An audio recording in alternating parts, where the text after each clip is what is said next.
पहले कहना बड़ा आसान नहीं है। चुनाव इस प्रकार का हो रहा है कि अभी भविष्यवाणी नहीं हो सकती है। लेकिन जो माहौल बनाया जा रहा है बीजेपी की तरफ से, जो दिखाया जा रहा है, देखिए इतना धन का दुरुपयोग कर रहे हैं वो लोग, इतना इलेक्शन कमीशन का दुरुपयोग कर रहे हैं। मेरी ख्याल से आज़ादी के बाद में इस बार जो इलेक्शन कमीशन की भूमिका हुई है बंगाल में, मेरी समझ में इस प्रकार का आतंक कभी देखा नहीं। FIR का आतंक अलग है। 90 लाख वोट कट गए, उसमें 31 लाख वोट सही पाए गए और सुप्रीम कोर्ट ने कहा आप बैठाइए जुडिशियल ऑफिसर्स को, न्यायाधीशों को। वो टीमें बनी, वो भी 31 लाख को जांच नहीं कर पाई। कोई 137 वोट ऐसा कुछ किया, 137 वोट। आप सोच सकते हो, मेरी दृष्टि में तो चुनाव पोस्टपोन क्यों नहीं किए इलेक्शन कमीशन ने। उनकी पहली ड्यूटी है डेमोक्रेसी को बचाने के लिए, चाहे कोई जीतो, चुनाव निष्पक्ष हो। सबसे बड़ी जिम्मेदारी किसी के तो वो है इलेक्शन कमीशन ऑफ इंडिया की है। उसमें कोई जुडिशरी हो, प्रशासनिक लोग हो, सरकार हो, कोई मायने नहीं। चुनाव आयोग की जिम्मेदारी है। डेमोक्रेसी तभी बढ़ती है तब निष्पक्ष चुनाव हो, और चुनाव में कोई जीते पार्टी अलग बात है।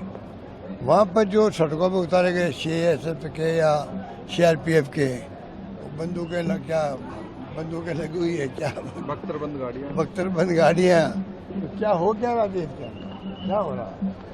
इस रूप में वहाँ पर डराया गया है, धमका गया है और पैसे बांटे जा रहे हैं। मतलब कोई ऐसा साधन नहीं है जो उन्होंने नहीं लगाया हो। वो अलग बात है, 6 महीने पहले लोगों को बैठा दिया, बेच दिया पूरे देश से लोगों को, कुछ 6 महीने, कुछ 3 महीने। उसमें हम लोग उनकी कुछ शिकायत नहीं कर सकते, क्योंकि वो तो एक तरीका है चुनाव लड़ने का अलग अलग।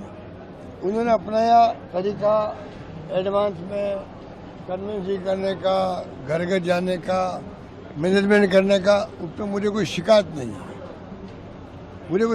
है, बस शिकायत इस बात की है। बाकी जो हथकंडे अपनाए जा रहे हैं, धन का दुरुपयोग हो रहा है, और क्या सब काम लिया, क्या वो बख्तरबंद गाड़ी है, सड़कों में घूम रही थी वहाँ पर। इसको हम क्या कहें? FIR के माध्यम से लोग वोट कट गए हैं, कई लोग वोट दे नहीं पा रहे हैं। अगर वोट यहाँ पैदा हुआ व्यक्ति नहीं दे पाएगा तो इससे बड़ा क्राइम क्या होगा? सुप्रीम कोर्ट भी यही कह रहा है। ये माहौल में हम क्या बताएं आपको, कौन जीत रहा है, कौन हार रहा है? कोई व्यक्ति मुझे नहीं मिला जो क्लियर कट अपनी बात कह रहा हो साहब ये होने जा रहा है। अगर BJP माइनर व्यक्ति कोई मिल गया, पत्रकार भी, तो वो उस ढंग से बात कर रहा है। TMC का पत्रकार को मिल गया तो उस ढंग से बात कर रहा है। और कांग्रेस ने अपना स्टैंड क्लियर कर दिया कि भाई एक बार हमने जानबूझ के सभी सीटों पर चुनाव लड़वाए हैं, क्योंकि पहले करीब 30-32 साल से राज किया CPM ने, 15 साल से राज कर रही है आपका ममता जी। अब ये BJP गुजराएगी, वहाँ मान लो। जो हथकंडे अपनाए जा रहे हैं, चुनाव नाम की चीज़ तो कोई है ही नहीं। चुनाव नाम की कोई चीज़ नहीं है। हथकंडा वाला कैंपेन चल रहा है, हथकंडा वाला मैनेजमेंट है चुनाव का, हथकंडों से जीतने का वहाँ पर षड्यंत्र चल रहा है। अगर उसमें कामयाब हो गए तो सामने आ जाएगा 4 तारीख को। फेल हो गए तो ममता जी वापस मुख्यमंत्री बन जाएगी, ये मेरा मानना। पर चुनाव जो है इलेक्शन कमीशन के खुद के हारने का जीतने का है। अगर वो जीतेगा तो बर्बाद करके